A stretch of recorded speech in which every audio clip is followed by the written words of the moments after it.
Am I in? There we go. Thank you, Scott.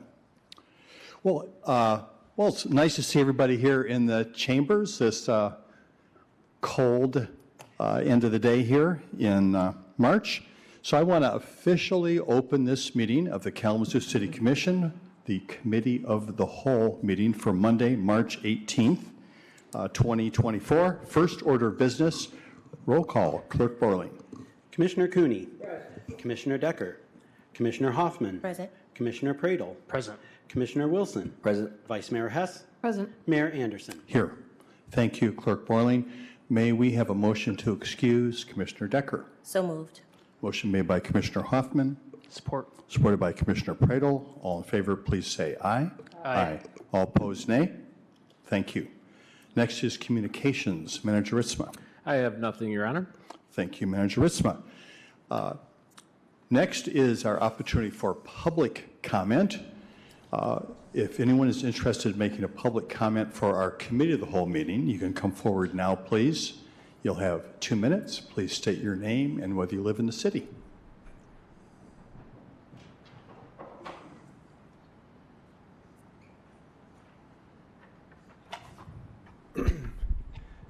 Doug Levistow. I live over in Westwood. I'm a professor here at Western Michigan University. I also have the great honor of teaching Kalamazoo College students. I'm also a business owner in this city. I run Sleeping Giant Capital. We're an investment fund. And I just wanted to speak to just how important the topic is tonight about education and innovation in our city. If you think about the real things that move the needle in education, it's things that are on the vanguard. If you think about the Kalamazoo Promise, something that hadn't been seen before in the United States is here in our great city. We're doing some really fantastic work in our program that I think is really cutting edge. We're helping CEOs buy businesses at Sleeping Giant Capital. We're also finding opportunities to empower young people through our Young Professional Network and doing some really exciting immersive experiences with the Kalamazoo College students and Western students. I just wanted to quickly recognize 3 students who came here tonight, Emily, McKenna, and Jake. These are 3 outstanding Western students who on this project we're engaged with this semester to retain young talent. They came up with the really innovative idea of bridging our universities and downtown with bird scooters. And so you're going to see a new solution for micromobility in this town because of these great students who are really entrepreneurs and setting the stage, I think, for some more exciting innovation that came out of our educational institutions. So it's just a really important topic. It's the topic that is going to move the needle for our city. It's the topic that's going to move the needle for our country. And just wanted to really support and recognize the leadership of the great institutions here and the fine work of our students to make Kalamazoo the education city. Thank you very much. Next, please.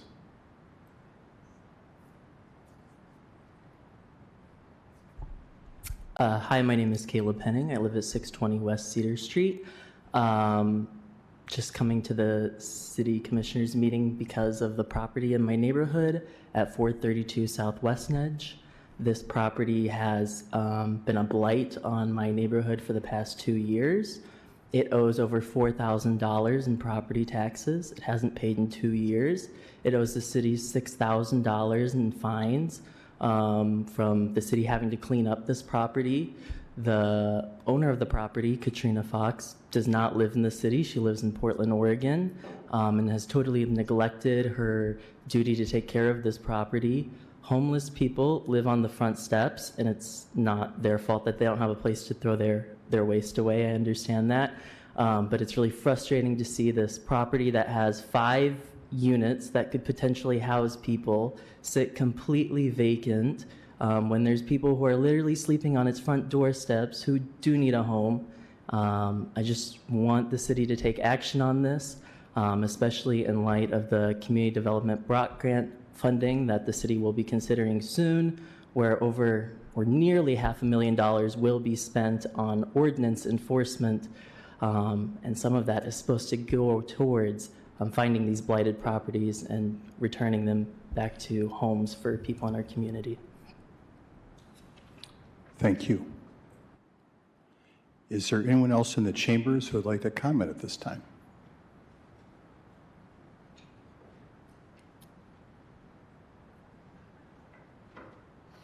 Good afternoon. I'm Jane Ghosh, President and CEO of Discover Kalamazoo, the Convention and Visitors Bureau for Kalamazoo County. And I wanted to take a minute to acknowledge this event and the 3 institutions of education that are here with us today. Institutions of higher learning, of course, have an importance to our community. They also have an outsized importance to the visitor economy. And as you've heard me come here and speak before, the visitor economy here in Kalamazoo County, almost $700 million of economic impact annually, and supports 9% of county jobs. And these institutions of higher learning help in 3 ways. One is they help us bring in visitors. Visitors come to Kalamazoo County because of events that take place at these institutions of higher learning, because they're visiting their friends and family at the institutions of higher learning, and to check out and potentially come and enroll at these institutions. Secondly, because these institutions bring in students, those students then come and they go to our restaurants, they shop at our unique retail shops, they come and they experience our events. And that means that then those restaurants and shops and those events are vibrant and can sustain for both visitors and residents to enjoy. And then lastly, they are the source of future residents of Kalamazoo County. And unless we have a growing population, we can't sustain all of our restaurants and events and attractions and museums and all the wonderful performing arts we have in this community. And so I truly do believe that the success of these institutions, there goes the success of Kalamazoo County on many levels. And we're very fortunate to have them. And I strongly believe that we need to support them in any possible way. And the connectivity between the higher learning and our community, the downtown, and having students experience. Thank you. Is there anyone else in the chambers who would like to make a comment for our Committee of the Whole meeting this evening? Okay, seeing no one, just a reminder, our business meeting does start at 7 o'clock. There's also an opportunity to provide comments to the City Commission at our business meeting at 7, and you will have 3 minutes at that time. Should I turn it over to you at this time, Manager Smith? Yeah, sure. Thank you, Honor. Actually, I'm going to turn it over to the Vice Mayor, who's going to introduce our guests and be the MC for this evening. Thank you, Vice Mayor Hess. Thank you, Mayor. I'm just so excited. I'm just so excited for this moment. Welcome, Presidents Washington, Montgomery, and Gonzalez. Thank you for taking time out of your busy schedules to be with us to prepare these important words that we're going to hear tonight. I realize how difficult it is to get you all together in one room at the same time, in the same place. I appreciate you for saying yes to this Committee of the Whole and to those who have worked behind the scenes to make arrangements both on the city end and through all of your institutions. In the interest of transparency, as a retired professor from Kalamazoo College, I believe that education has been, is, and should be an accepted and celebrated primary value of the city of Kalamazoo. Asking you, as the leaders of our at the top of the education pyramid in Kalamazoo, to share your intersection with the city is necessary to shine the light upon how education is the bedrock of who we are. I'm a proud alumna of WMU with my master's degree, and one of the first jobs I had when I moved to Kalamazoo was teaching volleyball at Kalamazoo Valley Community College. Please know that education is so much more than college and university degrees. At its core, it's defined as to draw forth. That an education opportunity draws forth the passion, the purpose, and the best self of the learner. From birth and Cradle Kalamazoo through early childhood education opportunities, public and private K through 12 education, the promise, post-secondary opportunities, and a myriad of nonprofits like the Literacy Council, the Public Library, the Public Media Network, KidNet, and hundreds of others, up to and including hospice care. We both give and receive education throughout our lifetimes here in Kalamazoo. The opportunity to draw forth our best selves is everywhere in Kalamazoo. You know, we had a president that interviewed at Kalamazoo College before Dr. Gonzalez, and in the 90s. And he was speaking to the faculty, and he said, "You all don't know what you have here." We were all taken aback because we thought we had a lot and we knew it. But what he said was that the country didn't know, the world didn't know about Kalamazoo College, and he went about his tenure as president really putting Kalamazoo College on a larger map and a larger scale. So maybe here in Kalamazoo, we don't know what we have here either. That's why I wanted to ask you to come and talk about what you really do here. With education as our common value, we can move mountains. Commission just received letters from the fifth graders at Arcadia Elementary regarding homelessness here, with both questions and solutions. There's several of them, and Arcadia fifth graders, we hear you. As we look to eliminate generational poverty, address racism and every other kind of ism, create sustainability, address the gun violence epidemic, and create housing for all, we have to work toward a greater understanding, happiness, and abundance. Education is the way. In this Women's History Month, I want to honor our female leaders and teachers. Thank you, female leaders and teachers in this town. So many women stand upon your shoulders. Michelle Obama said, "The one thing that people can't take away from you is your education, and it is worth the investment." Lucinda Hinsdale Stone, wife of the first president of Kalamazoo College, was a foremost activist and educator of all in a time when women were not welcome in the classroom. Dr. Mers Tate, the first Black woman to graduate from WMU, and who is the inspiration for our local educational group, the Mers Tate Explorers. Pauline Bird Johnson, the first African American to be accepted at Kalamazoo College, who went on to a career in teaching at KPS as the first Black teacher here in Kalamazoo. Speaking of her great-grandmother, Pauline said, "I always remember that she never talked to me without emphasizing the importance of an education. I must learn. The only salvation for Negroes in America was education, was learning, and if I learned things, nothing could make me a slave. Nothing could ever be taken from me if I put it in my mind." This evening, let us put education in our minds. I love what I see at all of our academic institutions and all of our educational opportunities throughout the city. Each of our institutions seeks to create alumni as lifelong learners. Let us sit back this evening and listen to our presidents as they bring a committee of the whole brand of education to all of us. We will go in alphabetical order of the institutions: Kalamazoo College, Kalamazoo Valley Community College, and finally Western Michigan University. So first, I'm pleased to welcome my final president from my years at Kalamazoo College, Dr. Jorge Gonzalez, who has been in that role since July of 2016. He's a graduate of the Monterrey Institute of Technology in Monterrey, Mexico, and earned his master's degree and PhD in economics from Michigan State University. He embodies the college's motto, Lux Esto, or be light, as he always lights up the room. Dr. Gonzalez. Vice Mayor Hess, so hard to call you Vice Mayor Hess, Jean. I remember when you told me you're going to retire, I thought there's absolutely no way on earth that she's going to retire. She's going to do something else, and you're doing something that is so important. Thank you. Thank you for the emphasis that you have put on Kalamazoo being an education city. Thank you for the opportunity to speak to all of you today. I love talking about K, but also I have an opportunity to thank the other institutions of higher education in town for the partnerships that we have, and also to thank all of you in this city for the support that you provide to Kalamazoo College.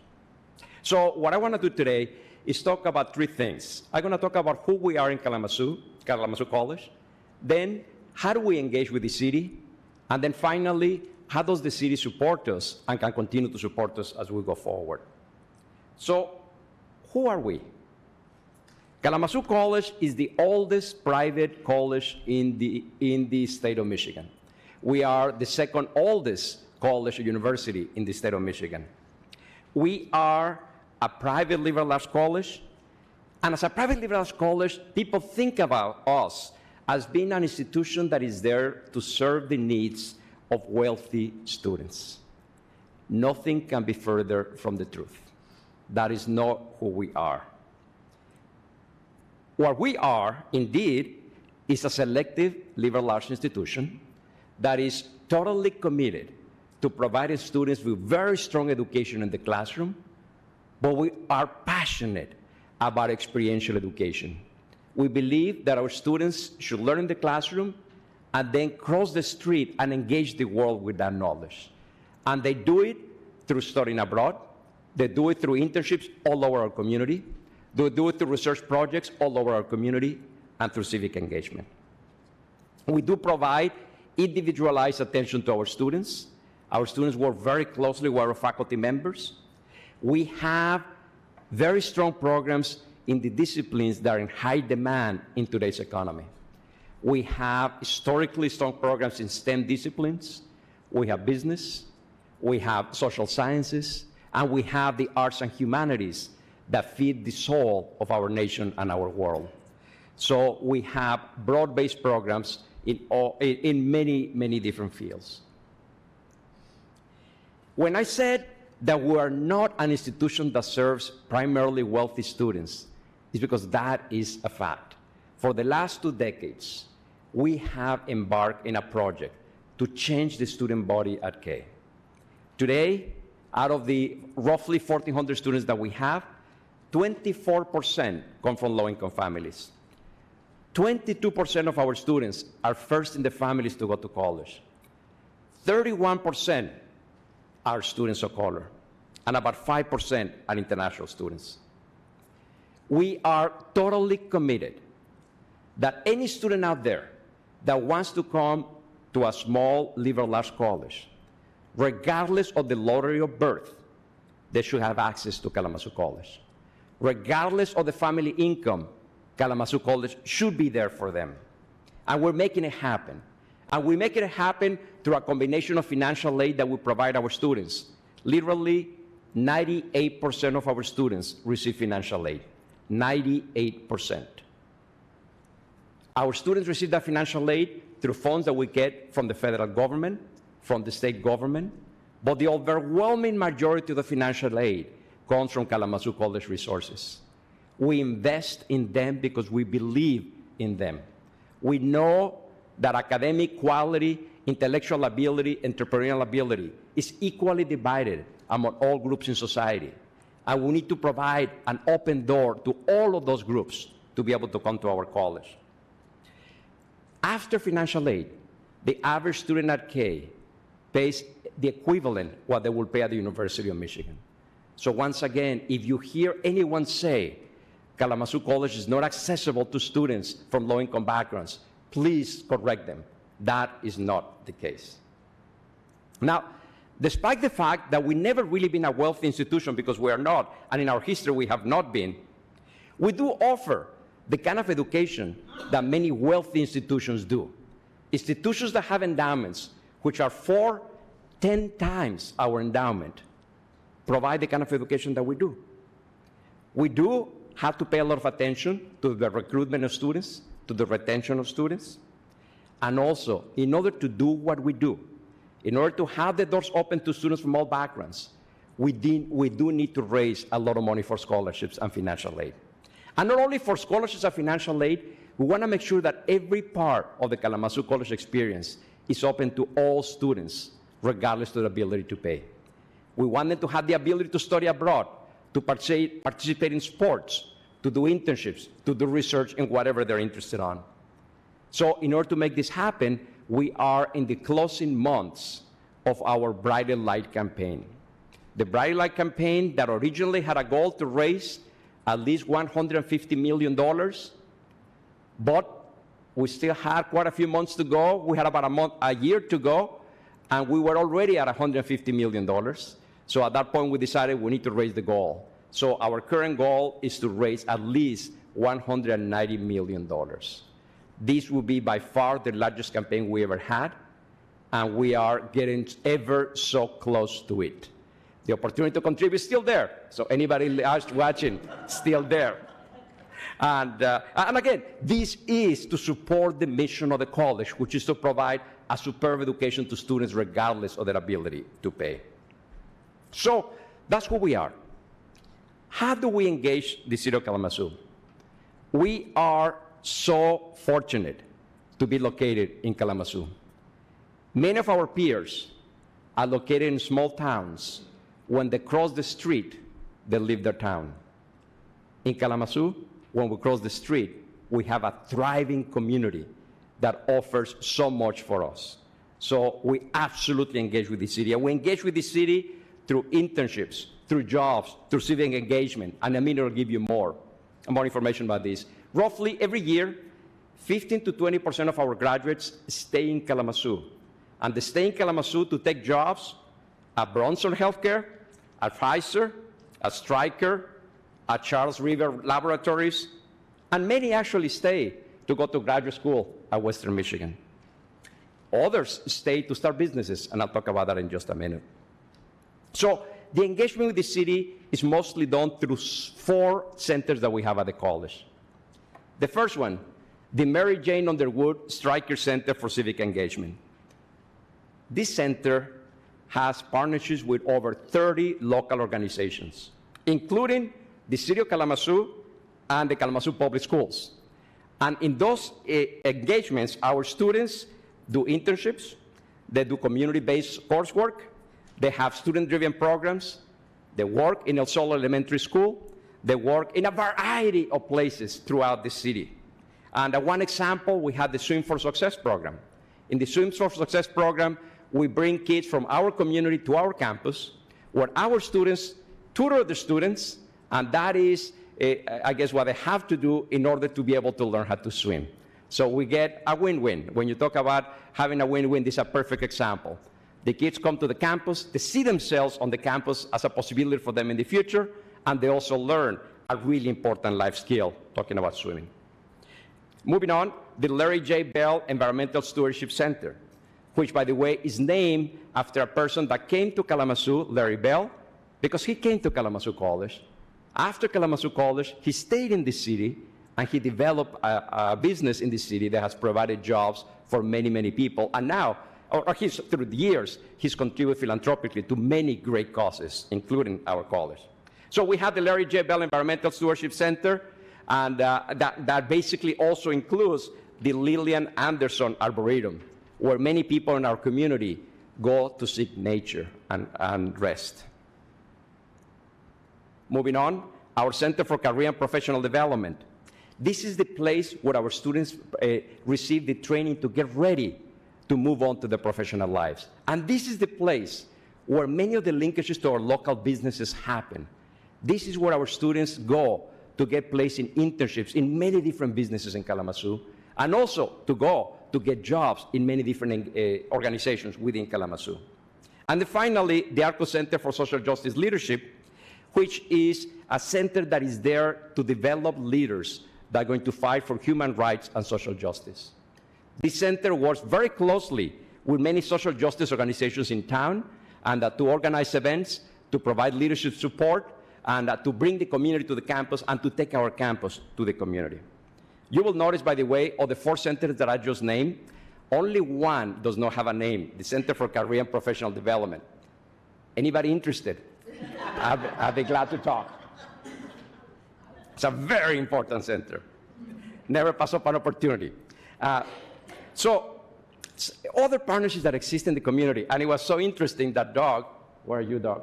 And I spoke a minute ago. He didn't know I had this slide in here. I was going to talk about a really fascinating partnership that Doug, working together with one of our business faculty, created, where they bring together students from Kalamazoo College and Western Michigan to work together to support local organizations.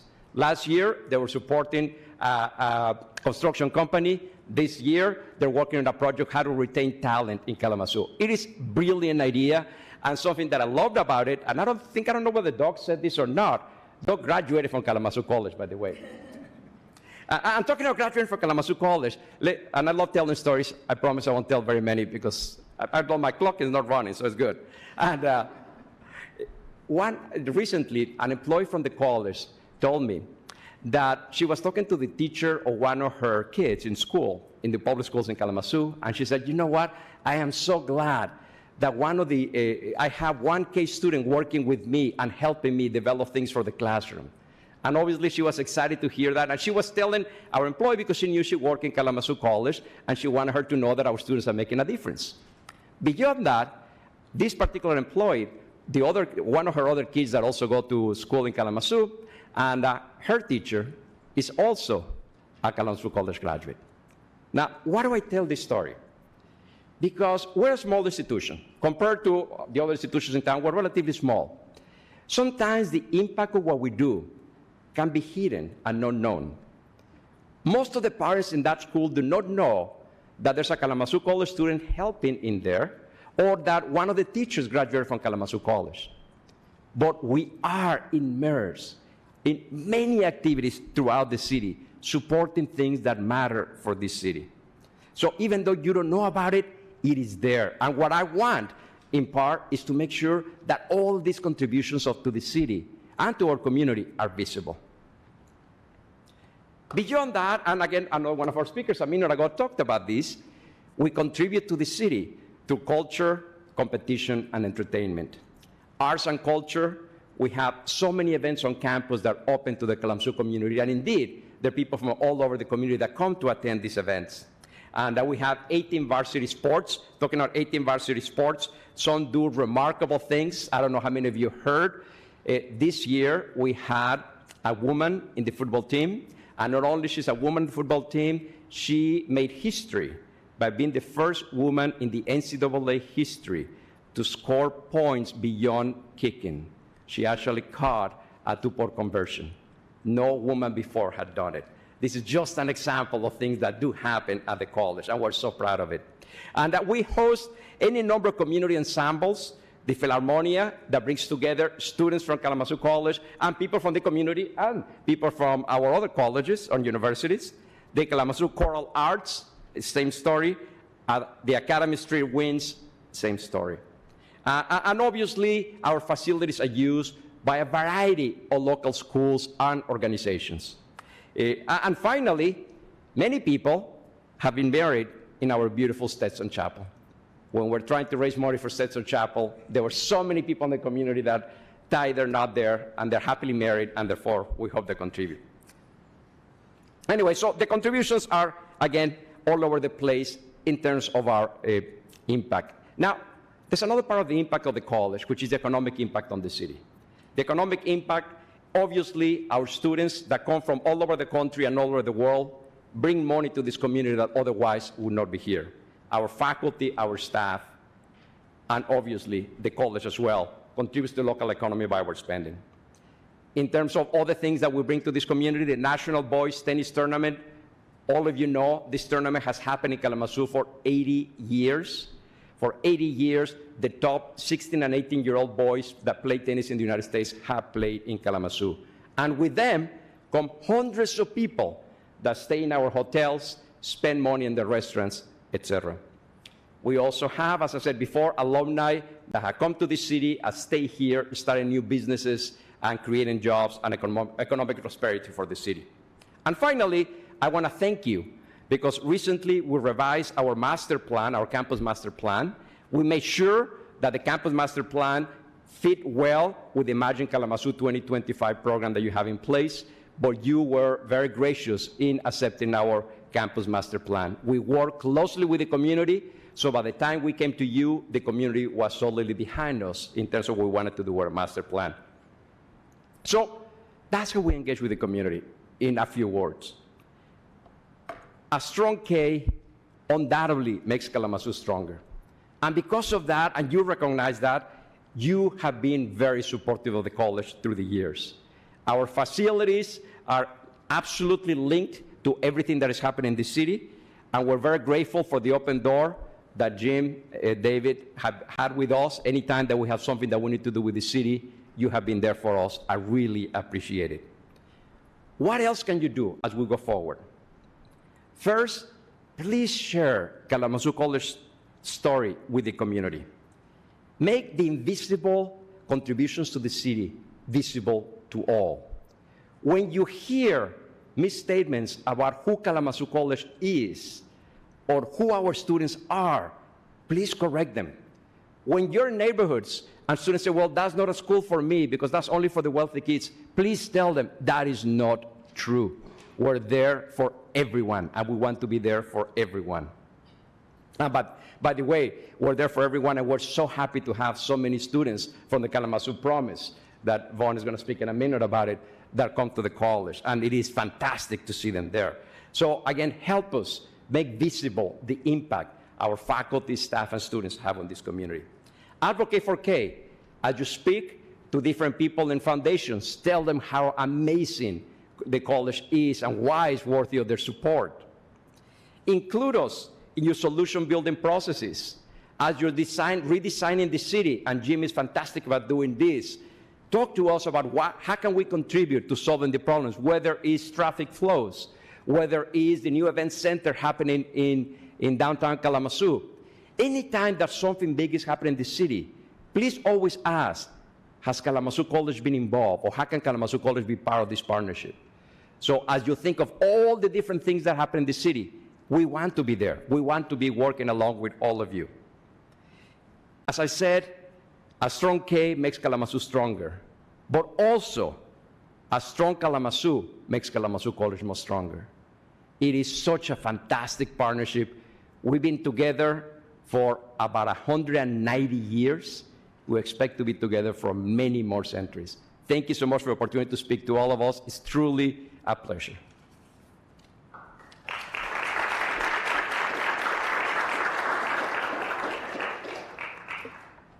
Thank you, Dr. Gonzalez. You can tell you're an economist, and you're always taking that opportunity. We can tell you're in fundraising mode.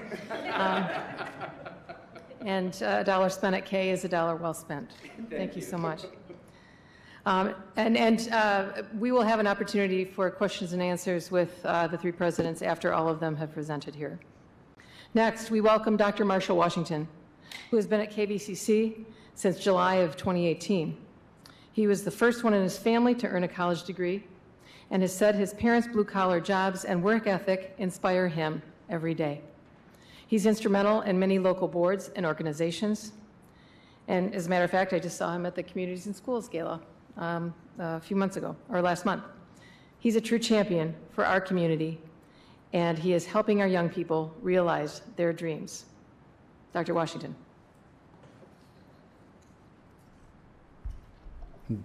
Well, good afternoon, everyone. It certainly is my pleasure to present to you around the value of Kalamazoo Valley Community College and the partnerships with our city and within our region. I want to thank the mayor for your leadership and your service, and to all the commissioners here that serve. And thank you, Vice Mayor Hess, for the invitation. Well, community colleges are uniquely an American educational model designed to guarantee access to affordable, high-quality higher education for all. They serve as an on-ramp for most of the demographically and socioeconomically diverse students. The credentials earned by our students prepare them to transfer to four-year institutions, to fill in-demand careers and jobs in fields including healthcare, skilled and professional trades, technology, culinary arts, art and new media, and many, many more career paths. Community colleges like Kalamazoo Valley Community College are vital to our local and state economies. Frankly, I'm proud of the impact that our students and our graduates have on our community we serve. With more than 312 students have enrolled in the college since its founding in 1966, and many of our graduates stay in the area after degree completion to help make the region prosperous and vibrant because they call Kalamazoo home. Imagine a world without nurses, EMTs, welders, HVAC technicians. You know, that person that shows up at your home before they even get out their truck is $200. Brewers, auto mechanics, dental hygienists. Community colleges play an important role in making our lives better. Our skilled and technical training programs are successful because of our strong partnerships with industry employers. These programs and their partnerships were designed to address regional economic needs. These partnerships enable the college to create a pipeline of talented and well-trained employees ready to assume important roles in our community. Very specifically, community colleges are often at the center of workforce and economic development in our regions. Working with employers, offices of economic development, workforce boards, and other organizations together to improve the economic prosperity of businesses, workers, and the communities that they serve. The goals of a community college lead workforce and economic development efforts are in 3 areas. 1, improved economic prosperity for workers, businesses, and communities. 2, increased use of innovative educational training practices. And finally, building and sustaining high-quality programs and services supportive of regional economic growth strategies. Community colleges graduates will become employees with valuable credentials that will help build and reinvigorate the middle class. The training provided by community colleges can rebuild the U.S. workforce, improve its global competitiveness, address inequality, reverse the decline of the middle class, and restore the promise of what all of us really want, is the American dream. This community college approach is most capable of reaching today's increasingly diverse learners. Because community colleges have open access to all who apply, lower tuition rates, and wraparound student supports, they are the most diverse and inclusive segment of the higher education spectrum. Across the nation, community colleges serve a large proportion of women, African Americans, Latinx, Native Americans, LGBTQA+ students, and students with disabilities. Community colleges are uniquely positioned to foster an environment that honors, respects, embraces the full diversity of students and learners accessing post-secondary education and training. Well, at Kalamazoo Valley, the average age of our students is 25 years of age. 12% of our student population identify as Black or African American. 8% is Latinx. Slightly more women than men are enrolled at the college. 79% of our students are enrolled as part-time students.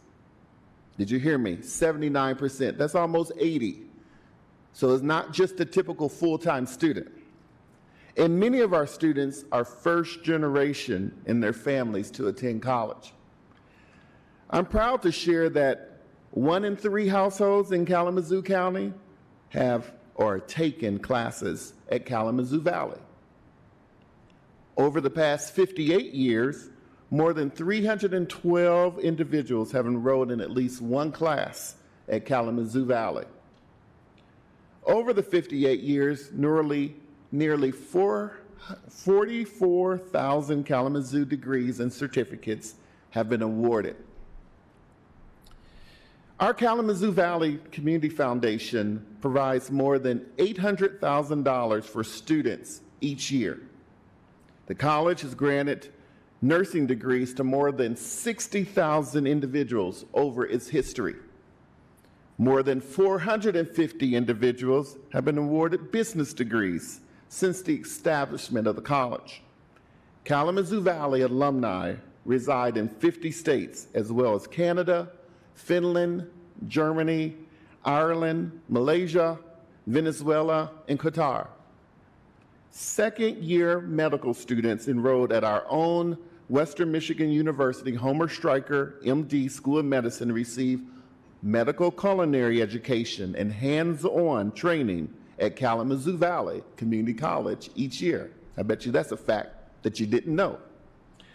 More than 2,400 students have graduated from Kalamazoo Valley's Law Enforcement Training Academy. Some of those that are serving right on your own staffs.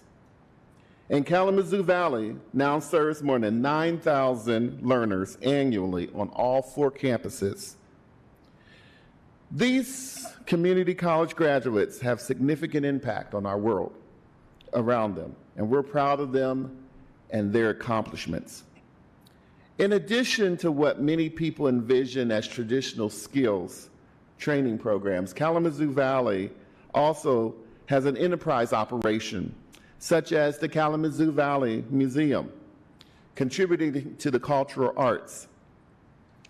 As a part of the significant economic development of Kalamazoo Valley's and Kalamazoo's downtown in the early 1990s, and at the community's request, the college assumed the governance of the museum.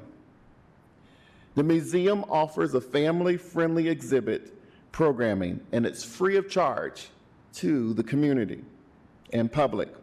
The Kalamazoo Valley Community Museum has become an important tourist destination, and more than 100,000 visitors visit there annually. Guests stay in area hotels, as was said earlier, and dine at many of our Kalamazoo restaurants. The museum is an educational and tourism economic driver, helping to support a vibrant downtown. Along with the Center for New Media and Anna Whitten Hall on the college's Arcadia Commons campus, the Kalamazoo Valley Museum anchors the revitalized near north side of Kalamazoo. Now students from all walks of life are taking classes and preparing for emerging careers in downtown Kalamazoo.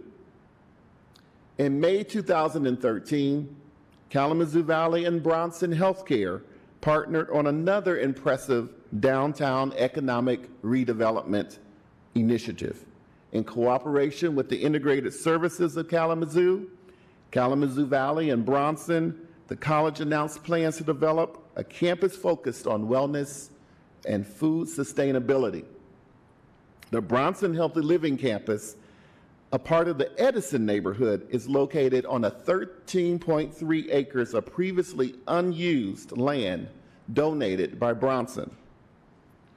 What once was some called a blighted area, Kalamazoo Valley expanded its footprint with 2 modern structures and expanded its curriculum to include training in culinary arts, sustainable food production, and also food safety. The college moved its nursing and emergency medical technician and respiratory therapy programs to the Culinary and Allied Health Program building in 2016. The close proximity to mental health services provided by Integrated Services of Kalamazoo keeps the focus of overall good health, because health is just not the head down, it's our whole body. And including mental health as the college works to increase community understanding of access to healthy food and nutrition. Our Food Innovation Center is located on East Crosstown Parkway, and Valley Hub is part of that enterprise. Valley Hub is an urban farm, food hub, and educational center. Valley Hub showcases a range of sustainable agricultural practices. The 5-acre site includes an indoor grow room, a heated greenhouse, outside raised beds, and several solar hoop houses. The Food Hub is a licensed food processing facility equipped to produce fresh-cut fruits and vegetables as a range of production scale. The facility also offers a visitor center and a 30-seat classroom. The Valley Hub works with local farmers to provide a steady supply of locally sourced foods for Bronson local public schools, and a number of area restaurants and markets. And many people come out and purchase sometimes what you can purchase at the store for $6 our herbs, which are only $2. So come on out and get a deal. Did you know that the college operates 2 student-run restaurants in our Culinary and Allied Health building? At the Harvard Meal Cafe Restaurant 418, our students gain unique insights into the benefits of creating palate-pleasing and healthy meals incorporating many foods grown at the college's Food Innovation Center. The college is preparing students with a solid understanding of the concepts of food as medicine and a farm to table. These competencies will serve them well in careers in local restaurants, in institutional settings, or as food entrepreneurs. Our student-run restaurants also feature student-crafted beers. Yes, I did say beers. These student brews continue to win national awards, and we are proud of their success. Throughout the academic year, the college hosts Taps on Tuesday. Again, this is an invitation, allowing the public another opportunity to experience the creations of culinary brewing students. Today's not Tuesday, right? That's tomorrow. Among other accomplishments, our college's educational and service enterprise is increasing awareness about food insecurity and access to food as a social justice issue. Kalamazoo Valley Community College students are not immune to food insecurity. In fact, in 2020 Student Financial Wellness Survey that we conducted, 20% of our students reported that they experienced some type of food insecurity on a weekly basis, translating that nearly 2,000 of our students are sometimes going hungry. Being hungry can deeply impact the students' educational efforts and outcomes. For some students, food insecurity can lead to choosing between buying groceries and paying for classes. To help address the need, the college started what's called the Valley Food Share program in March 2019. This initiative was designed to meet the immediate needs of Kalamazoo Valley students.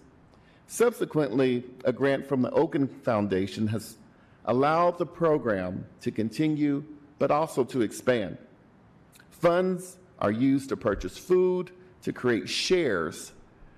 Each share contains fresh fruits and vegetables grown or sourced through our Valley Hub. Canned and boxed goods often are purchased from Kalamazoo Loaves and Fishes and other food products. To reflect the college's belief in their transformational power of food education to improve the health and well-being of our community, recipe cards based on the food we share are also included in those food shares. In addition to the degree and certificate program providing a college credential, the college provides competency-based training. Competency-based training, our career training academies include our wind turbine technician program and our new School of Cosmetology and Barbering. The Wind Turbine Technician Academy was launched in 2009 and has earned a reputation as the premier source for wind industry professionals, not just here in Kalamazoo and not just here in the United States, but globally. The School of Cosmetology and Barbering began just this year, January 2024, and we will be fully open for enrollment upcoming this fall. The college also offers customized workforce development training for area employers. Staff works closely with industry partners to ensure training aligns with employment needs of the region.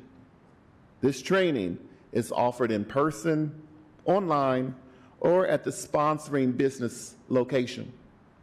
Kalamazoo Valley provides resources for learners of all ages. The Early Middle College program allows students to earn an associate or certificate at little or no cost by completing a 5th year of high school. Students delay their high school graduation for 1 year while they take college classes at Kalamazoo Valley. When they graduate, they will have earned a high school diploma and a college credential. Our school partners include 46 high schools in Kalamazoo and Van Buren counties. Tuition and fees are paid by the local school districts and also through their state allowed maximum. Currently, there are 518 students enrolled in this college program, and I am happy to share that 75 early middle college students will graduate in the next coming months. Let's give them a hand, please.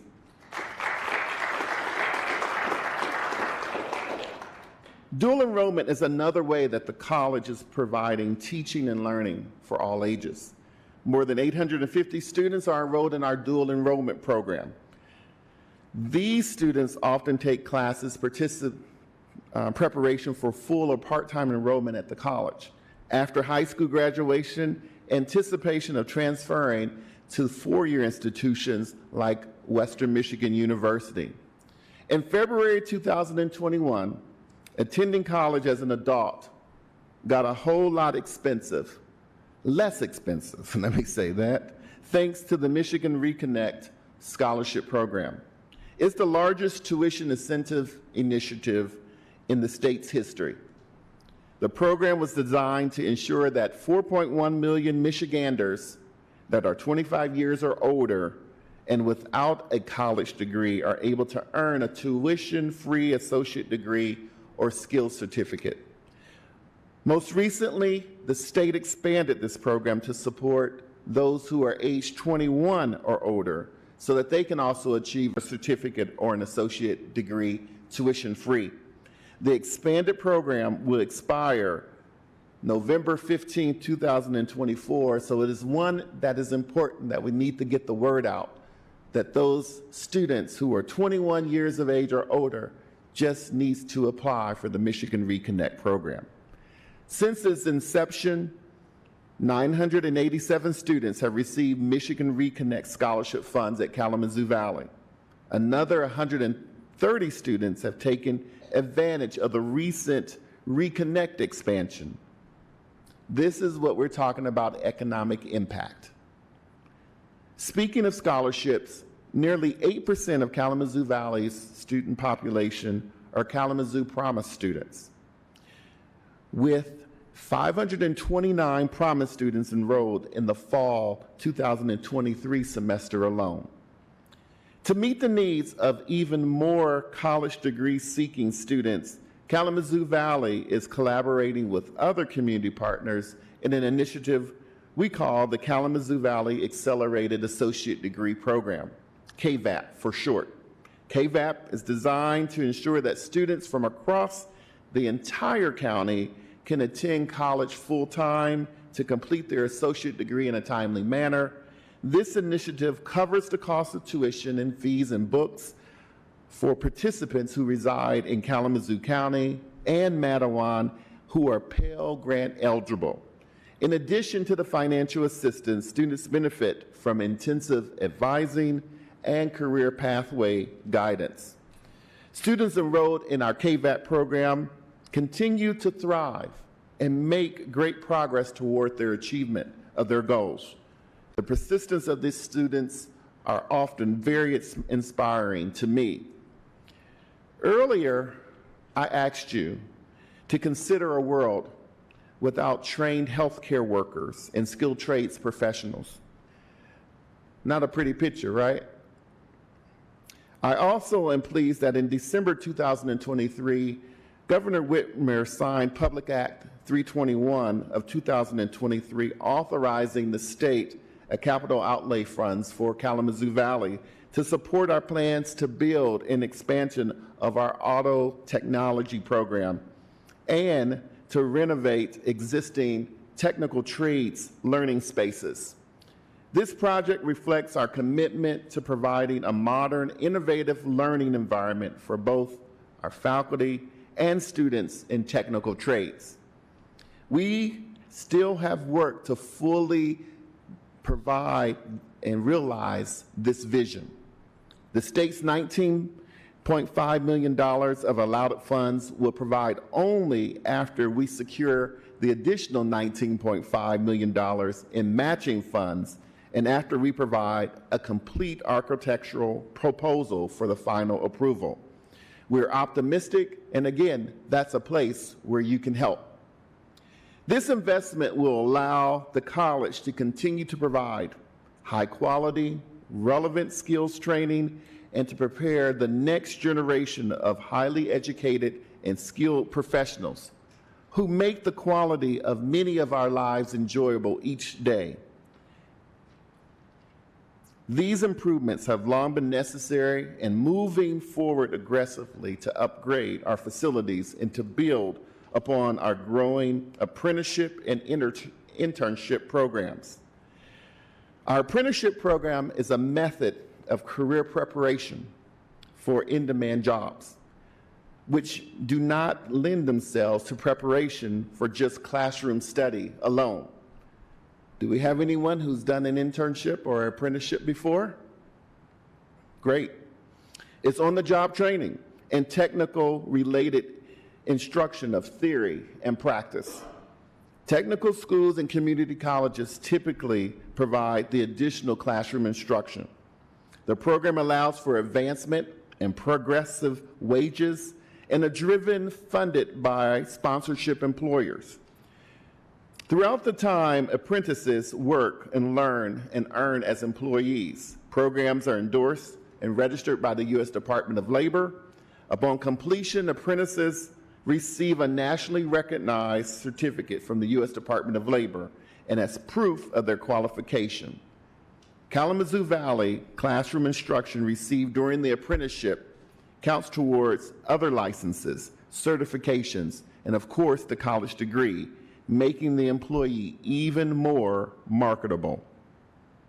There are more than 320 Kalamazoo Valley students participating in the college's apprenticeship program with more than 70 different companies across our region, including Pergo, American Axle, Stryker Instruments, Landscape Forms, Parker Haffen Metal Technologies, and Esper Electric. So what are community colleges? They're not junior or somewhat lesser than schools. And community colleges are not necessarily just vocational schools. Community colleges are respectable collaborators and leaders and partners, creating innovative and equitable opportunities to prepare our students for existing and emerging careers. For more than 58 years, Kalamazoo Valley Community College has been in this space.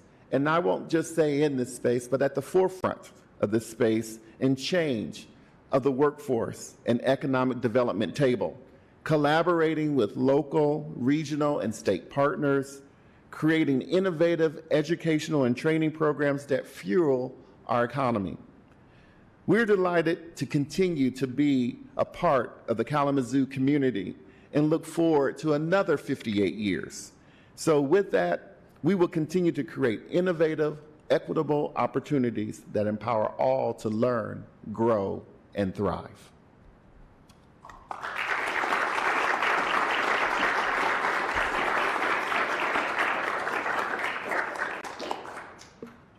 Thank you so much, Dr. Washington. I love that collaboration piece, and that's what you do so very, very well. And as I Googled up education cities, the only other one I could find was in Qatar, so it's a good thing we have some alumni over there. Last, but certainly not least, Dr. Edward Montgomery, who began as a president of WMU on August 1st of 2017, received his bachelor's degree from Penn State and master's and PhD from Harvard University. A nationally known labor economist, he has enjoyed a 35-plus year academic career and played major roles in both the Clinton and Obama administrations. He's held faculty positions at Carnegie Mellon and Michigan State. Was there a Michigan State connection there, Dr. Gonzalez and Dr. Montgomery? I thought so. University as well as the University of Maryland. He's now deep in the work of transforming the landscape of the campus while his administration, faculty and staff, and students work on unique and transformative programs of their own. I know 15 minutes isn't enough time, but give us what you have of that 30,000-foot view of your intersection with our fair city. Dr. Montgomery.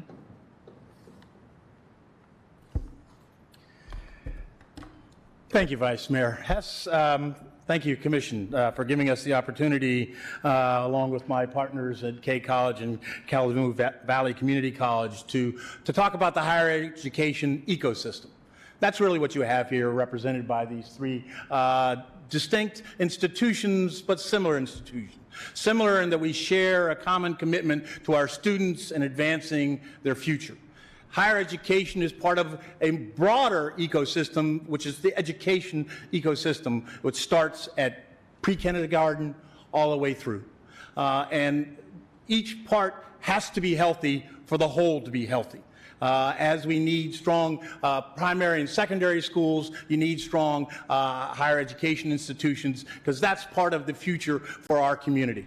It's part of our future for our community as individuals. It's part of our future for the community as a collective. There is no single factor more important in determining the outcome of individual success than education. Nothing is more powerful than education.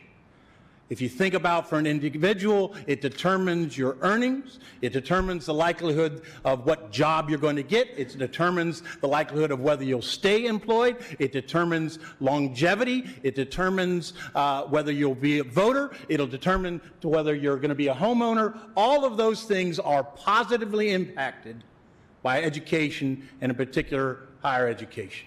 For higher education, we add about $1 million to earnings, and we add about 8 years to life expectancy. Higher education is a powerful tool for individuals, but it is also a powerful tool for the communities in which we live in. If you want to know which areas are having growing incomes, which are having low unemployment, which are attracting businesses from abroad, which are growing businesses within their community, the single best predictor of how that community is doing is what's the level of the educational attainment within that community. And particularly higher education plays an important role. If we think about the future, are we going to move to a world where we need less education? Or are we moving to a world where change is happening more and more rapidly in different and more unpredictable ways? We have never heard about AI and ChatGPT and all those things just a couple of years ago. Brookings Institute did a study that said 85% of the jobs that will be created in 2030 don't even exist today. How are we going to prepare our citizens? How are we going to prepare our students for that future if not through education? And so if we want to be viable today, but we want to think about our future, there is nothing more important that you can invest in than having a strong educational ecosystem in which all of us play an essential role in that. And so it's a pleasure to be able to talk about Western's role in that ecosystem and in this remarkable town.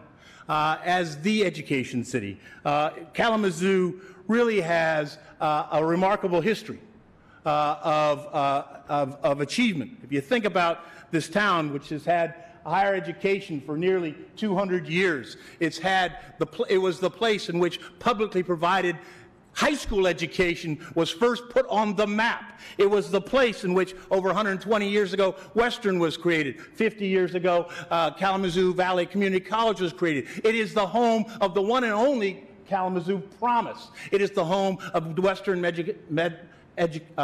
Medical School. All these things are in our little town. It represents what this town saw hundreds of years ago, that there's a power to educating our children. There's a power to having educational institutions. And the community has time and time again stepped forward to make those investments, to make those things possible. Western would not have existed except for leaders in this community getting together, going and fighting other towns for who would be the representative for the western side of the state for teacher education. Why did the people from Kalamazoo do that? Because they saw the power of being able to educate their children for their future. That nothing would be more powerful than creating the teachers that would work in rural schools and urban schools, and that would propel this town forward. And so they came forward and they lobbied for it, and they won it from the state. They not only did that, they made the land available for the university. State did not give us the land. The citizens of Kalamazoo provided the land that became Western Michigan University. And so we came from this community and the values that we're seen in this community, and we embody that as our North Star, that we are dedicated to providing a place where our students can grow and prosper and fulfill that dream that our citizens saw about the power of education. Student success is goal one. It is our North Star. Having students come to the campus is nice. We don't succeed unless they succeed. We want to see every one of them walking across that stage. We want every one of them to have gotten a holistic, high-quality education. We want every one of them to be prepared to have a career that advances them. We want them all to be able to be good citizens and live whole lives. We realize that preparation involves body and mind as well as educational skills. That's part of the educational product that we're trying to do. That's what our goal is. We want to be one of the top public universities for graduating students, for retaining students, and having them succeed. Our goal, but over the course of the next 5 or 6 years, next 10 years, is to become one of the top 3 institutions in the state in that regard, because of our commitment that comes from our mission, so that all may learn. We want both our averages to be up, but we also are very attentive to attainment gaps. We want to make sure that our students of color, our Hispanic students, our Asian students, our African American students are achieving at the same rates. We want to be leaders in that regard too. And so our commitment is to all of our students and having programming that allows them to succeed, get good jobs, have fulfilling careers. We do it on a broad variety of ways. We have 250 different graduate and undergraduate programs.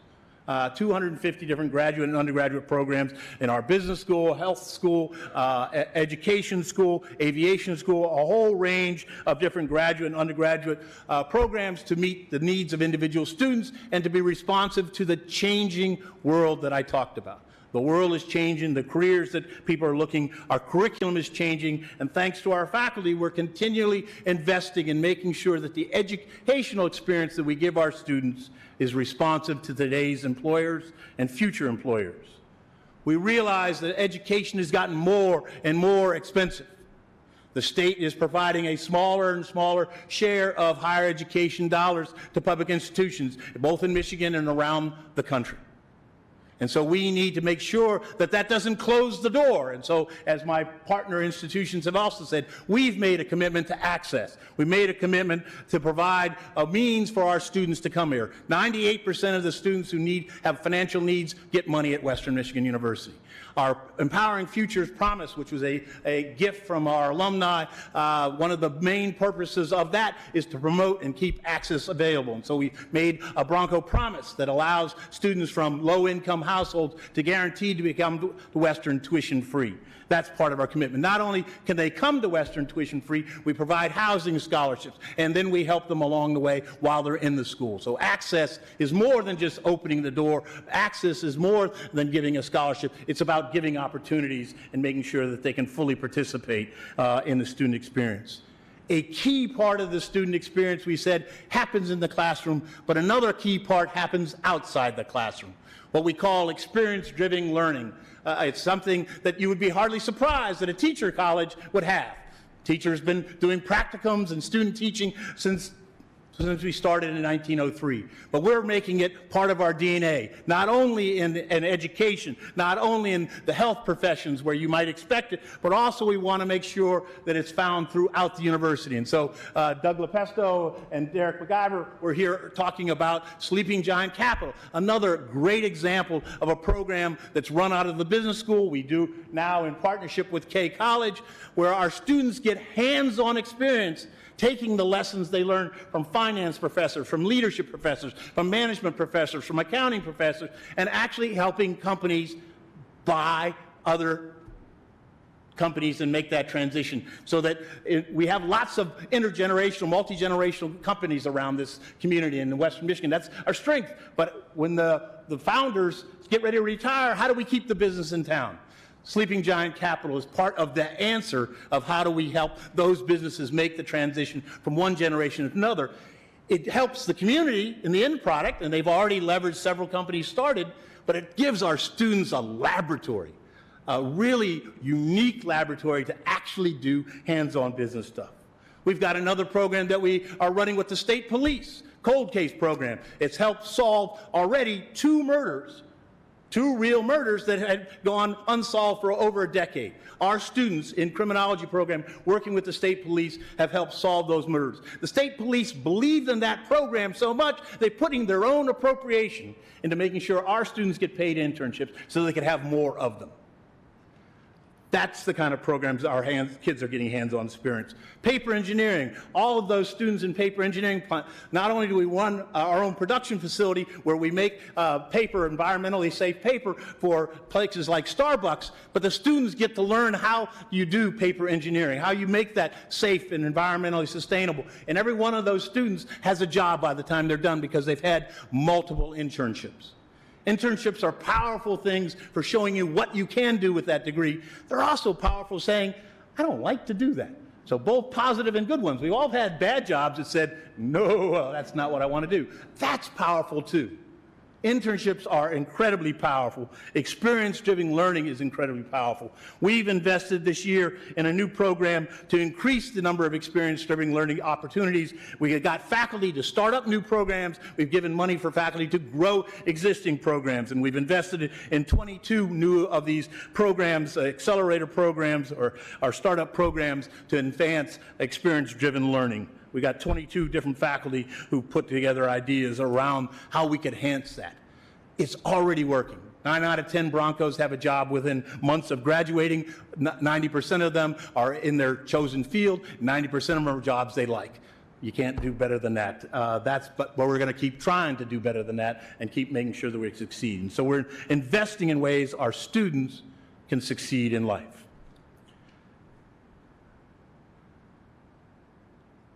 As our students succeed, we have an impact on the community around us. As I said, we wouldn't exist without Kalamazoo and the people in Kalamazoo. As Kalamazoo goes, we go. We are enormously proud to live in a community which is ranked continuously as one of the best college towns in America. That's an asset for us. There's no doubt about it. That's an asset for us. It helps us attract students from Chicago and Detroit and around the country. And around the world, indeed. About a quarter of our students are actually come from outside the state, and so we serve as a bit of a magnet. We get a little over 22% of our students come from outside the state. We bring talent here. We're also a magnet that sticks. Only about 14% of our students leave the state. So we're a net importer of talent. In fact, of all the public universities in the state, we're the biggest net importer. Of all the public universities in the state, we're the biggest net importer. We bring in more talent than we send out. There are other big schools who bring in more talent, but they send out even more. We're the biggest net importer of all the public universities in the state. People come here, they like Western, they like Kalamazoo, they like Michigan. It helps with that challenge that we're all facing of how do we deal with a shrinking population. Western, in addition to its impact on bringing in talent, generates through its spending, I think some of you got to take a tour of the new Dunbar Hall. That's a facility that's really state-of-the-art. It's one of the best communications and dance studios that you'll find on any university. That's going to have a powerful impact on our students. But that $40 million project created construction jobs, it created supplier jobs, and as it attracts students, those students spend money in this town. And so Western has a little over $1 billion. Let me repeat that. Western has over $1 billion in economic impact on Kalamazoo every single year.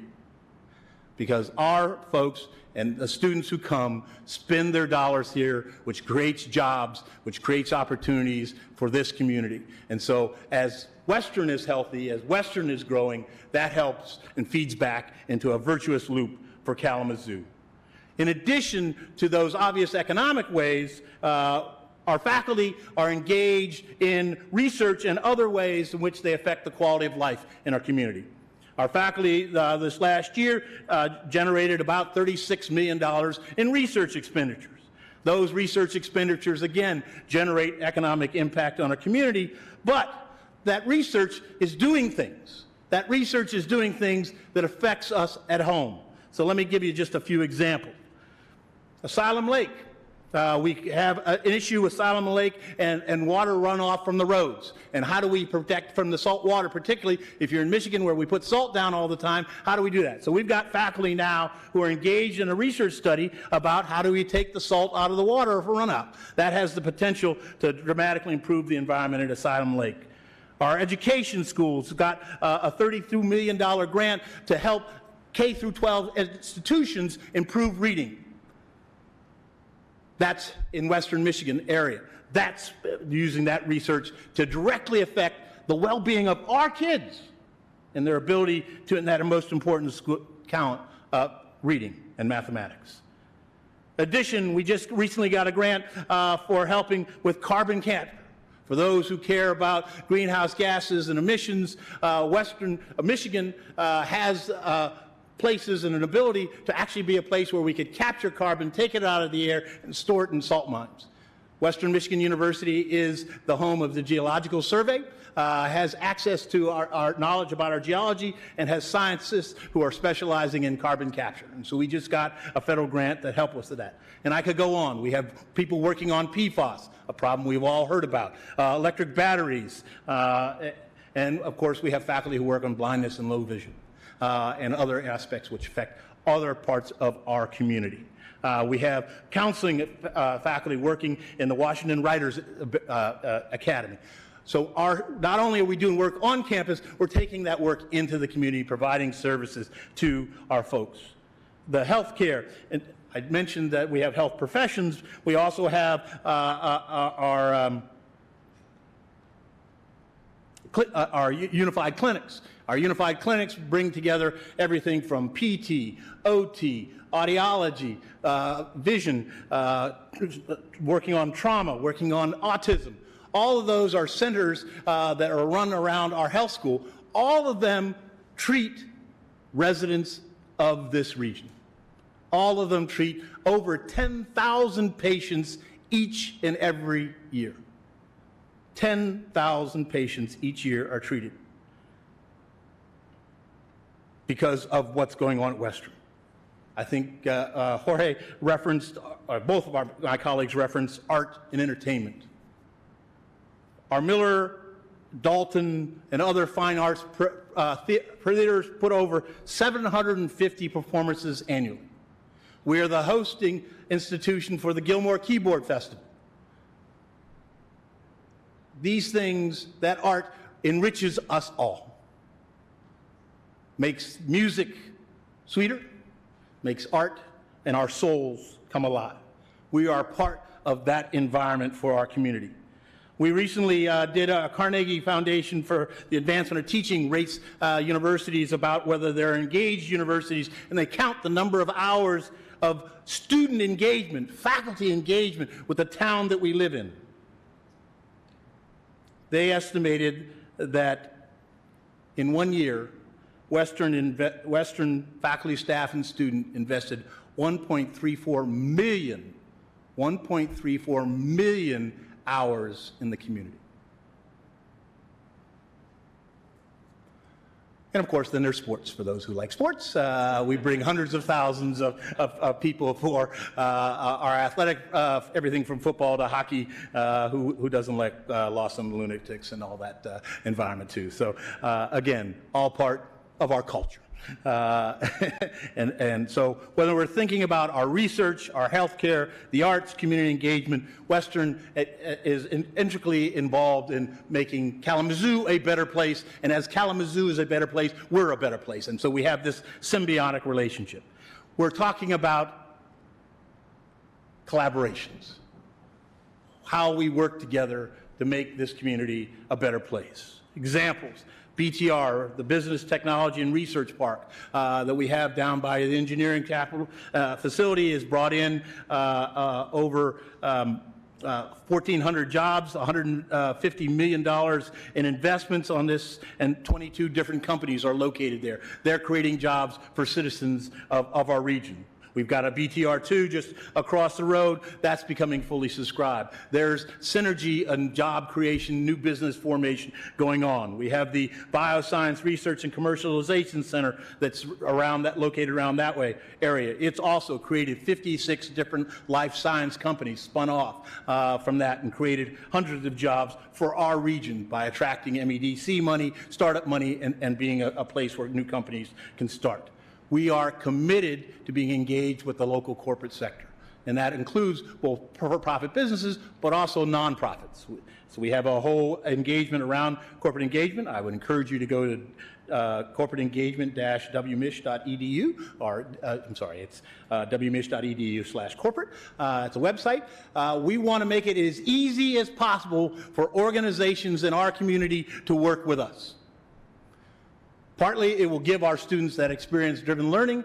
Partly, it allows our faculty to engage. Partly, it allows us to be a good citizen for the community. So I urge us, that's one way that we can work more and more together.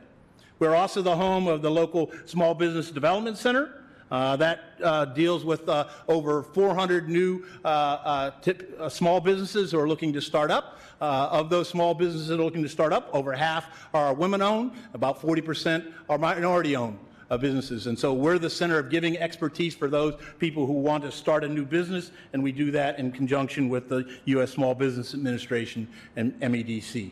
And so those are just some examples of the ways in which we like to partner with the community around us and generate win-win circumstance. I talked about internships. We thought internships are so important. Obviously, we embedded it in experience-driven learning. Then we used some of the money from our Empowering Futures gift to create a program we call Bronco Lead Paid Interns. Because I realized there are students who were like I was when I was in college. I couldn't do an unpaid intern. I needed money. And so there are students who want opportunities, but they can't do it for free.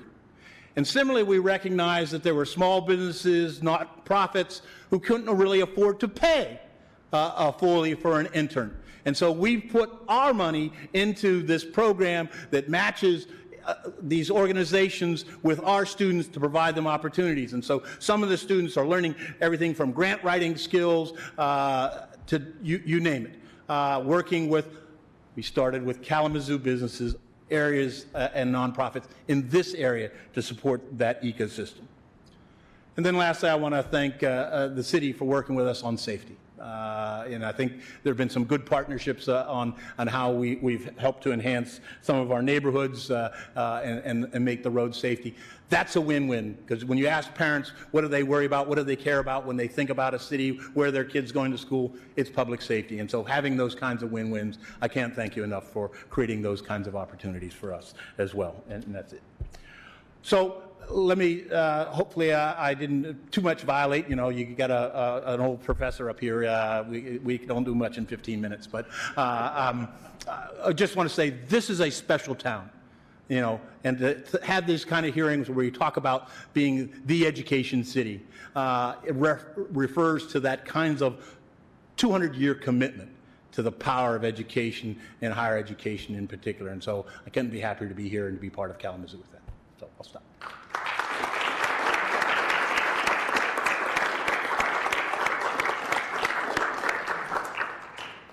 Well, as you can see, there's no shortness of enthusiasm among the leaders of our educational institutions here in Kalamazoo. Thank you for that, Dr. Montgomery. We'd like to welcome Von Washington, the Executive Director of Community Relations of the Kalamazoo Promise, which supports all three of these institutions, to make a few comments. But while he's doing that, if you all three would like to take a seat here at the table for Q&A, for a bit of Q&A after Von is finished, we can move on. Good afternoon, and thank you for this opportunity. Mayor Anderson, commissioners, Vice Mayor Hess, I will thank you next time if we have this situation to allow me to go before these individuals, even though I only have a few moments for my remarks. My goodness, what else needs to be said, correct? 18 years ago now, the Kalamazoo Promise was announced. Many of you and many in this community know exactly where they were when it was announced, what they were doing, and who they were with. They know who they called immediately after, and they know the reaction that it gave them. Now we stand here 18 years later in discussions about an education city. We often talk about it. I've had opportunities to talk with Vice Mayor Hess, and when we talk about that, the first thing that we think about is an education city. What would that really look like? Is it having just 3 remarkable, world-renowned institutions of higher education in our city? You could say, yeah. Is it that there is a scholarship that is offered to the students of the Kalamazoo Public Schools that is unmatched in generosity, thought, kindness, and care in the world? You could say that too. You could talk about our K-12 institutions that we have that are working tirelessly to try to educate students so they can receive any of these opportunities that are in front of them. You could say that too. But would we sit down as a community and say to ourselves, looking back 18 years, that we leveraged the heck out of the Kalamazoo Promise, and that we leveraged it for good and lasting impact in the community? And that would be a question I think would take some time to answer. Because even though the scholarship is a wonderful thing, and we heard about all the remarkable things and the assets these institutions are, but I'm going to tell you now, if they had another 20 minutes, the things that we didn't hear are about what keeps them up at night. How does each individual student make it through the challenges that they face in their education journey? How do they, for those who have very little, find the resources and the energy and the focus and the time to get up and even make it to the campuses? How do they find the way, despite many of the other challenges they had, their foundation in education, their family circumstances? Because we know, even though you were awarded the Kalamazoo Promise because you graduated yesterday, every challenge that you had yesterday, you have today.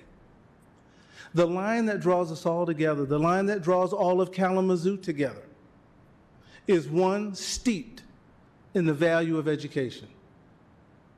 President Montgomery ran the numbers because so many today are wondering about the value of higher education. I think it was clearly explained today why education is necessary for an individual to live a productive, healthy, and enjoyable life. I mean, really think about it. Education is our only human capital strategy for our nation. Imagine a world without it. Imagine a United States without our educational system. Really, it's chaos. It's our strategy, and in Kalamazoo, we have an opportunity, and those who have invested in supporting that opportunity for thousands. Over 10,000 students have used the Kalamazoo Promise. Today, over $200 million has been invested in human capital. In case you didn't know it, and Dr. Washington talked about adult learners, you have 10 years to use your Kalamazoo Promise scholarship. This makes it distinct and unique above any, and it is first dollar. We don't care about your family situation. We're paying your tuition and mandatory fees no matter what. These are all remarkable attributes to this scholarship. It gives us the opportunity to be at the intersection between K-12 and higher education. Each one of these individuals could stand here and probably talk for hours about the partnerships that they have had with many of you, sat at tables with literally everybody here, whether it be on a board, whether it be on a committee, whether it be on an effort to try to help move students forward. It's been remarkable.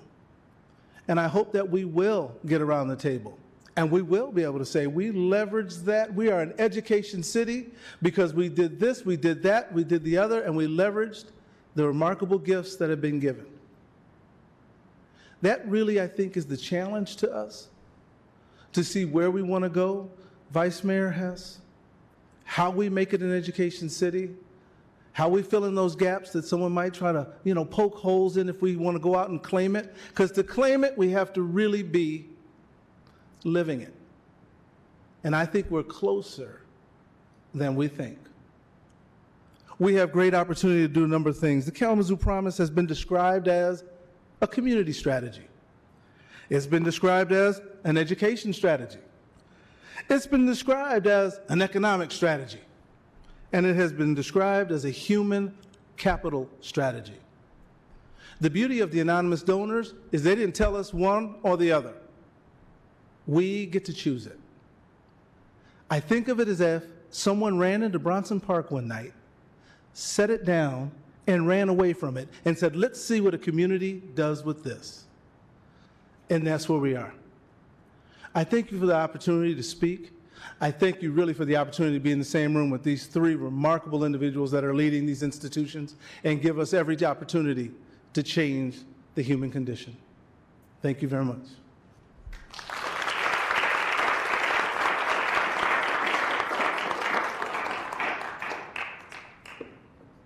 Whew.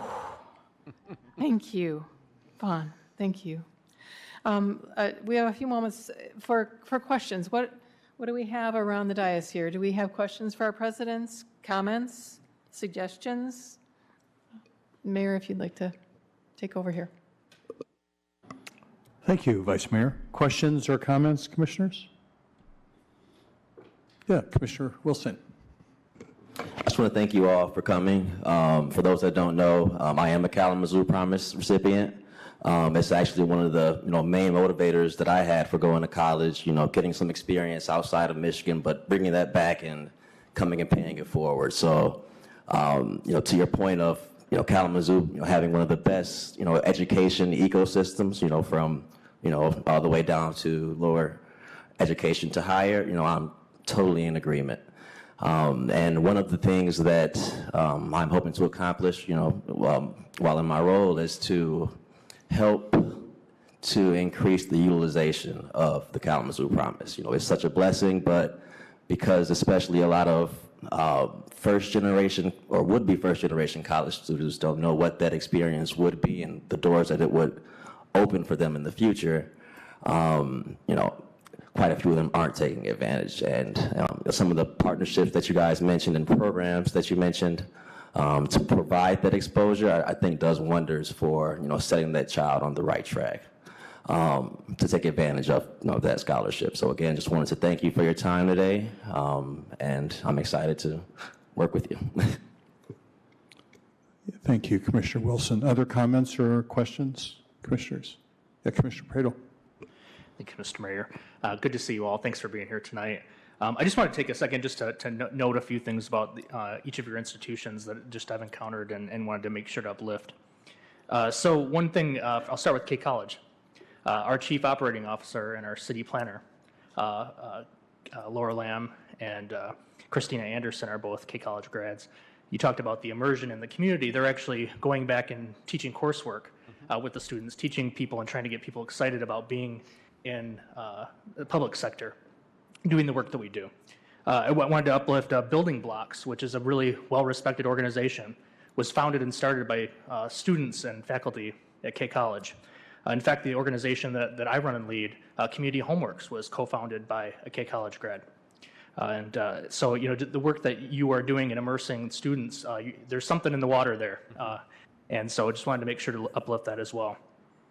For WMU, I just wanted to compliment the students and the way that they've led in recent years. We know, and as long as I've been alive, and certainly when I was a student, it's always been a challenge with safety on West Michigan Avenue. And students, especially in the winter months when snow-covered sidewalks and people are trying to walk in the roads or late at night coming back from parties. And, we had a couple of students who were either injured or killed in the last couple of years. And the students really rallied to make change in their neck of the woods. And in fact, when you drive on West Michigan Avenue, on that intersection of Howard and West Michigan Avenue, there's a concrete barrier in the middle.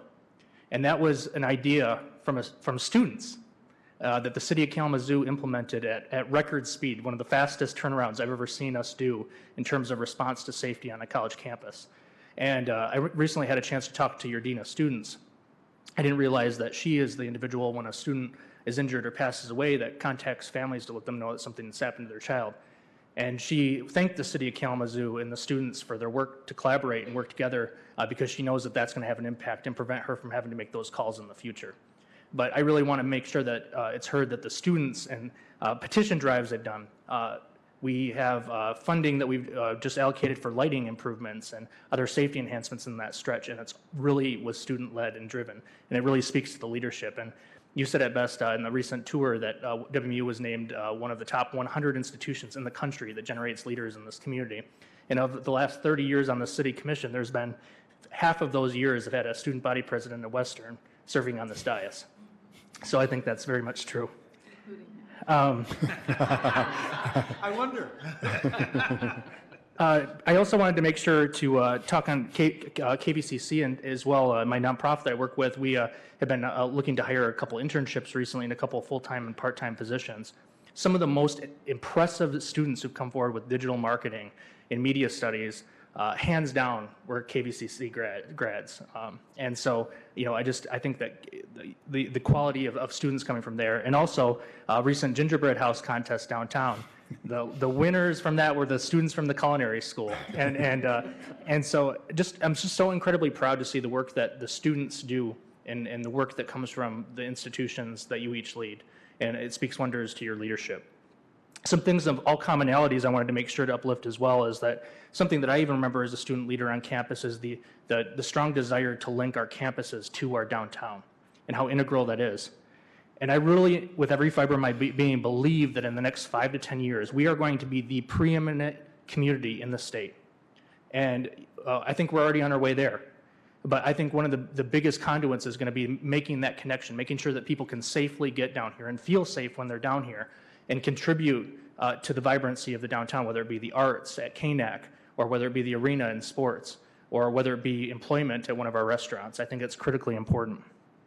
I also wanted to just emphasize just to all of us and everybody who's listening as well as the importance of enrollment. You spoke to this, but your enrollment is really at the end of the day when you talk about that economic vitality and people want to stay and live in our community for their life is feeding that pipeline of people who want to come to Kalamazoo and do it. And when we're all traveling, making our trips down to Texas or spring break coming up for all of us, if we could just take a second and go out and make sure we all get a t-shirt from each of our 3 higher ed institutions and make sure we're out there wearing it. I promise you there will be people who stop you at the airport or stop you on the streets and say, hey, I know somebody who went to KVCC. I know somebody who's a Bronco. I know somebody who's a Hornet. And that can make a huge lasting impact to have a conversation and inspire the next generation of people who want to come here and come to school. And so we all as a community and all of us as leaders play a huge role in making sure to talk up the great higher ed and learning here that we have in our community. So that's all I had. And one last thing I added on here as well. So we are going to be reinstituting neighborhood presentations. We have 22 neighborhoods in the city of Kalamazoo, and we want to make sure that we have a conduit and strong communication. One of the things that I mentioned to the city manager and the chief operating officer is I think it's critically important that included in those presentations that we invite to come speak to us are student leaders from the institutions. And so please be on the lookout for those invitations to encourage your student body to come here and share what's going on in their neighborhood. So thank you. Thank you, Commissioner Pradle. Yeah, Commissioner Hoffman. Thank you, Mayor. Thank you all for being here.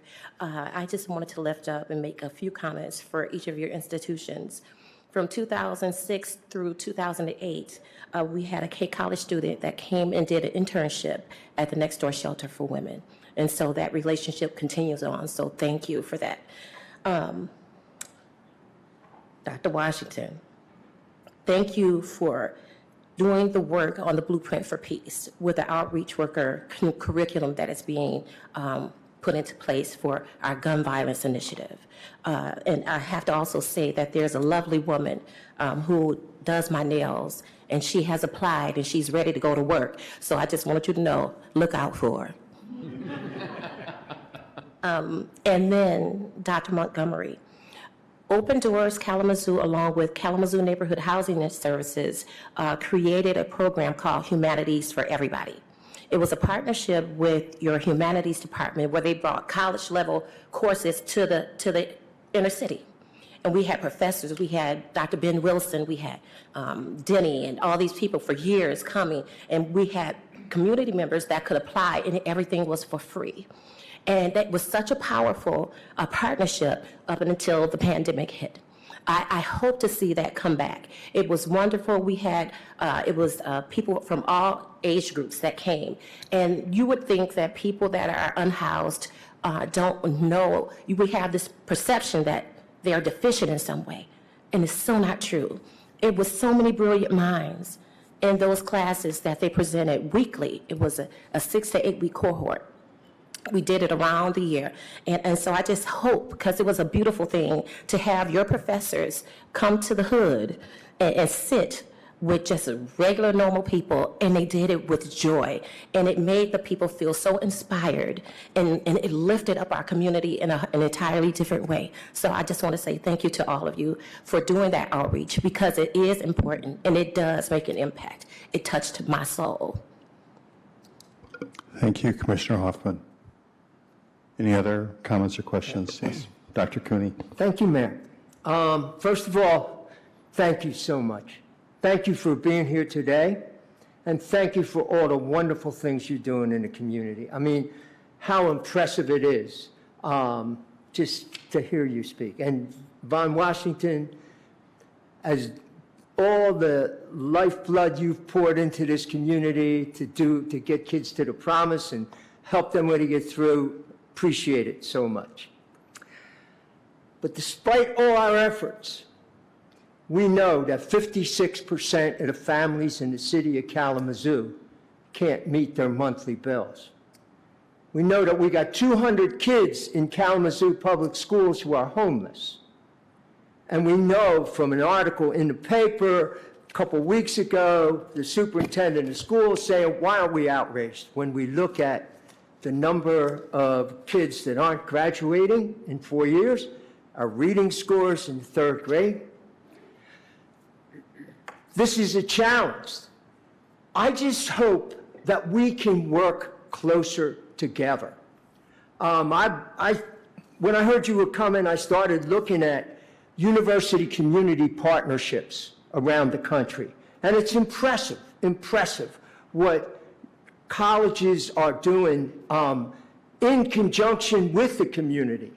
You know, I've been a teacher for 54 years. I've been teaching at Western Michigan University for 47 years. So I think I know the value of education. I got some of my students sitting out there, one who I taught 30 years ago.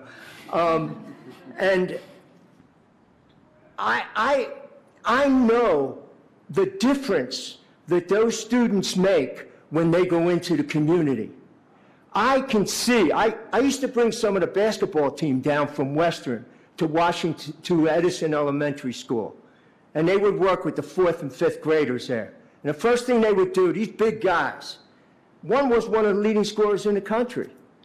These big guys would come in the gym and they'd sit those kids down. The first thing they said, did you do your homework? Can't play, you didn't do your homework. And they would look up to those kids and they would inspire them. So my proposal is, why don't we have an urban center, an urban university community center right in the community where we could bring our students, where we could bring the resources from our faculty right in the middle of that community. And it would make such a difference. My favorite educator is Paulo Freire from Brazil. And he said, we learn in order to heal the sufferings of others. And I think that's the best thing we can teach our students. That they're not just learning for themselves, but they're learning for the community. They're learning for everybody else. And you know as well as I do that the education they get from dealing with ordinary people in the community is worth everything we do in the classroom. So I think we could work closer together. I think we could merge all the great resources that you folks have and the resources that our efforts up here into doing better for our community. And I hope we find a way to do that. Thank you, Dr. Cooney. Any other comments, follow-up questions at this time? All right. So we have a meeting that starts at 7, and I want to make sure we have a little bio break before that for the team up here. So there's really not going to be extended, maybe not any time for a Q&A, I would suggest, unless someone wants to say something about that.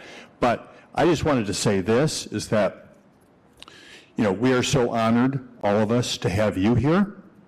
I really, really appreciate the effort you made. You just don't show up. You have to prepare in advance for these kinds of things. So I want to thank you and all your teams that helped you get ready for this event. Seriously, so I appreciate that.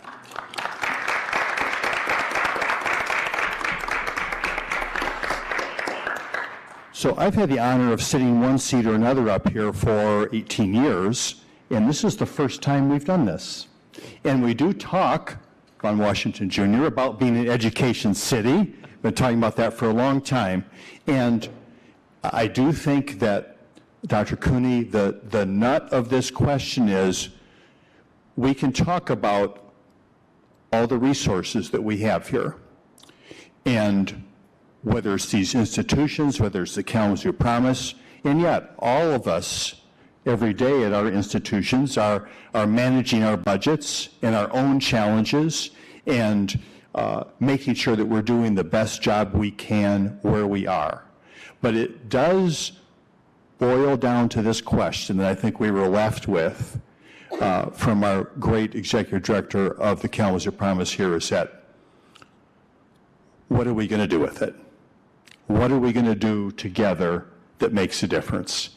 And I think those are not answers that we will have here in the next 2 minutes, and I know we have ideas, but I'm really hoping that, thank you, Vice Mayor Hess, who actually organized us having this get together, that this is really a kickoff for continued conversations, how about we can make sure in Kalamazoo that this education city, the sense of opportunity and hope for individual success and community success is something that we can all manifest together and play our part and be proud of the work that we're doing. So thank you so much for your efforts. Thank you again, Vice Mayor Hess, and we'll keep this work going. Thank you so much.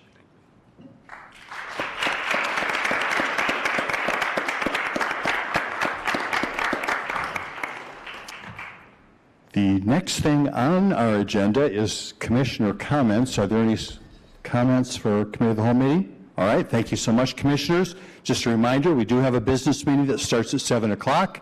Another opportunity for commissioner comments there, as well as public comments. See you in a few minutes. Thank you again. We are adjourned.